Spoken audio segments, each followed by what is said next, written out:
कहानी शुरू होती है। एलिशिया अपने हस्बैंड और बेटी के साथ अपनी माँ के घर आ रही थी क्योंकि उसकी माँ बहुत ज्यादा बीमार थी। माँ कोमा में थी, मगर एलिशिया को देखकर ऐसा लग रहा था कि वो अपनी माँ से बहुत ज्यादा नाराज है और यहाँ पर भी नहीं आना चाहती थी। जब अपनी माँ को देखती है तो कहती है, इनको हॉस्पिटल में होना चाहिए था, तुमने इन्हें घर पर क्यों रखा है। उसकी बहन कहती है, हमारी माँ ने कुछ प्रॉपर्टी के पेपर्स बनवाए हैं और साथ ही अपने बारे में भी लिखा है कि उनका इलाज घर पर ही होगा। एलिशिया का ये मानना था कि उसकी माँ एक चुड़ैल थी जो काला जादू करती थी। एलिशिया एक नर्स थी। अब इधर ही पास में इसको हॉस्पिटल में नौकरी भी मिल गई थी। एलिशिया की बहन बताती है कि हमारी माँ ने पिछले 3 सालों से खुद को कमरे में बंद किया हुआ था। वो सिर्फ और सिर्फ रोती और चिल्लाती थी और अपने लिए मौत की बात करती थी। हम देखते हैं यहाँ पर आते ही एलिशिया की बेटी नोरा को अजीब से सपने आने लगे थे। वो अपनी नानी के कमरे में है और उनके पास से एक लड़की उठ रही है। तभी नोरा की आँख खुल जाती है। जब सुबह को नोरा उठती है तो उसको घर में एक डॉग नजर आता है। वो उसका पीछा करती हुई एक कमरे में आ गई थी जिधर एक सिलाई मशीन और उधर ही उसको एक लॉकेट मिलता है जिस पर स्पाइडर बना हुआ था। ये उसको अपने पास रख लेती है। तभी वहाँ पर नोरा के पीछे वो ही लड़की खड़ी थी जिसको इसने अपने सपने में देखा था, मगर वो उसको नहीं देख पाती और जब ये मुड़ती है तो सिलाई मशीन खुद ब खुद चलने लगी थी।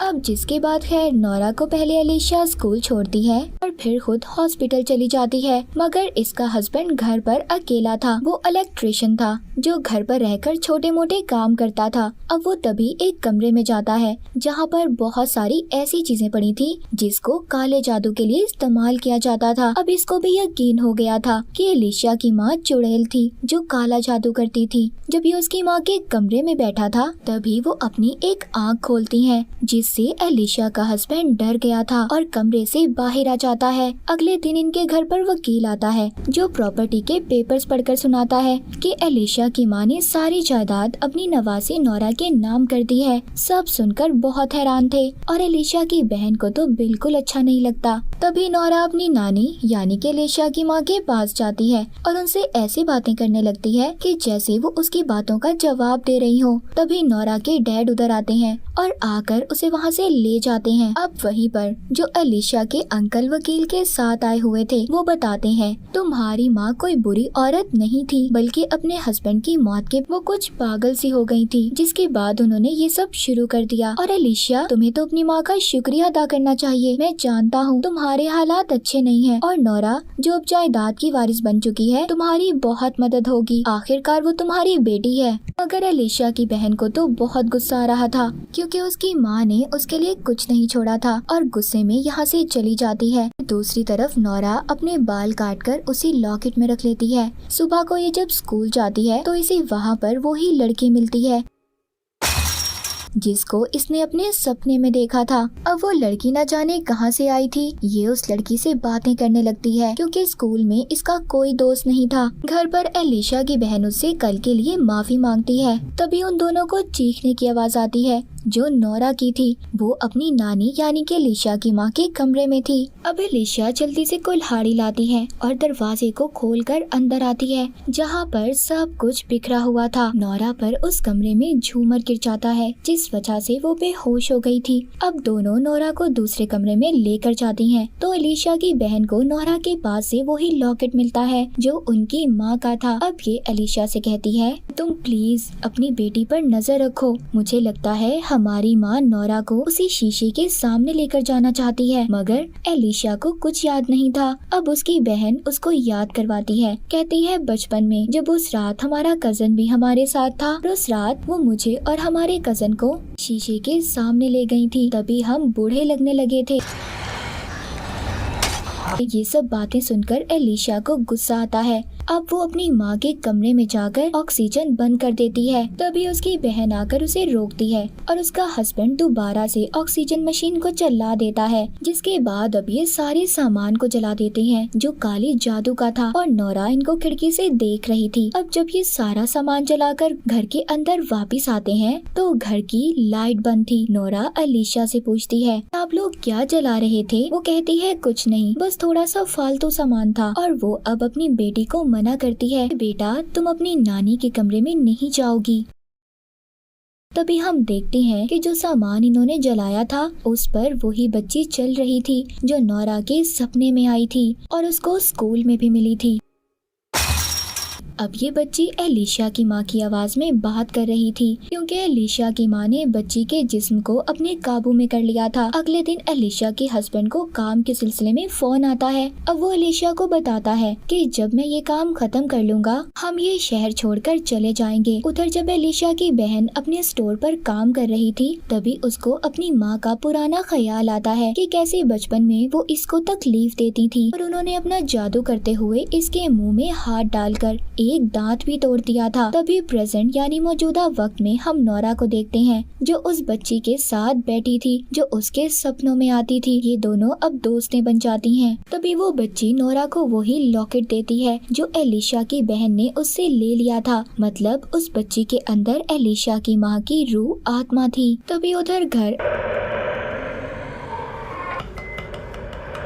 एलिशा के पास उसकी बहन आती है जो उसको बताती है कि हमारी माँ बचपन में हमें जिस लॉकेट के जरिए अपने काबू में करती थी मुझे लगता है अब वो ये सब नोरा के साथ करना चाहती हैं। और जब ये दोनों उस लॉकेट को ढूंढती हैं तो उन्हें कहीं नहीं मिलता। अगले दिन नोरा जब स्कूल में थी तो बच्ची उसके घर वालों को बुरा भला कहने लगती है। नोरा को इस बात पर गुस्सा आ गया था। वो उस बच्ची को बहुत मारती है और इसी उसमें उसको स्कूल से कुछ दिन के लिए निकाल दिया जाता है। अब यहाँ से नोरा पूरी तरह से बदलने लगी थी। एक दिन नोरा घर पर बोर हो रही थी। वो अपने डैड से बाहर जाने का पूछती है। वो उसे हाँ कर देते हैं जिसके बाद अब ये बाहर उसी बच्ची के साथ घूमने जाती है जिसके अंदर एलिशा की माँ की आत्मा थी। जब उधर एलिशा की बहन अपना स्टोर बंद कर वापस आती है तभी वो नोरा को देखती है और साथ ही उस बच्ची को जो उसकी माँ की आवाज में उससे बात कर रही थी। कहती है जिस लॉकेट को तुम ढूंढ रही हो वो बाहर बाग में है, चलो आओ ढूंढो। वो तो बचपन ही से अपनी माँ से बहुत डरती थी इसीलिए उनकी बात मान लेती है। अब जब ये बहुत बड़ा गड्ढा खोद लेती है तो नोरा उसे लॉकेट दिखाकर पूछती है क्या आप इसे ढूंढ रही हैं? अब एलिशा की बहन को बहुत गुस्सा आता है। वो जैसे ही उस बच्ची पर हमला करती है तभी नोरा खोदने वाला बेलचा उठाकर उसे मार देती है। लेकिन अब वो बच्ची एलिशा की माँ के रूप में बदल जाती है और अपनी बेटी को मार देती है और उसको उसी गड्ढे में दफना देती है। उधर एलिशा और उसका हस्बैंड नोरा के लिए परेशान थे। वो उसको ढूंढ रहे थे क्योंकि वो अभी तक घर नहीं गई थी। अब जब नोरा घर आ गई थी तभी वो एलिशा की माँ के कमरे में जाती है। उसके साथ दूसरी बच्ची भी थी जो एलिशा की माँ से कह रही थी नोरा अब सब करने के लिए तैयार है, मतलब उसको सिर्फ अपनी नानी की आंखों में देखना होगा। इधर नोरा थोड़ी सी डरी हुई थी क्योंकि उसने एलिशा की बहन को मार दिया था। इधर जैसे ही एलिशा की माँ अपनी आंखें खोलती है उधर बहुत ही खौफनाक किस्म का डीमन आ जाता है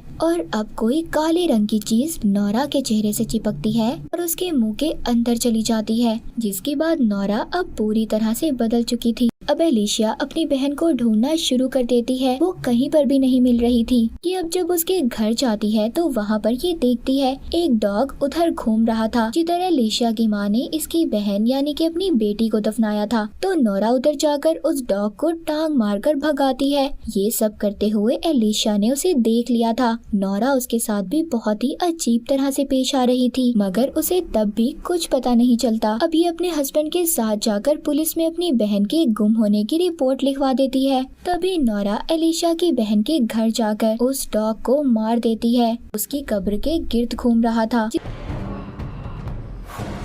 इसके बाद वो अपनी नानी के कमरे में आकर अलमारी खोलती है। खोलने के बाद उसको एक बॉक्स मिलता है जिसमें 3 लॉकेट थे। एक में दांत, दूसरे में नाखून और तीसरे में कटी हुई उंगली थी। नोरा वहाँ पर ऑक्सीजन को बंद कर देती है और कहती है अब मुझे ये जिस्म नहीं चाहिए। मतलब नोरा के अंदर एलिशा की माँ की आत्मा थी जिसने अपने जिस्म को छोड़कर नोरा को पूरी तरह अपने काबू में कर लिया था। वो जब चाहे आ सकती थी और जब चाहे जा सकती थी। उसे ये भी धमकी देती है कि अगर उसने इस बारे में किसी को बताया अच्छा नहीं होगा।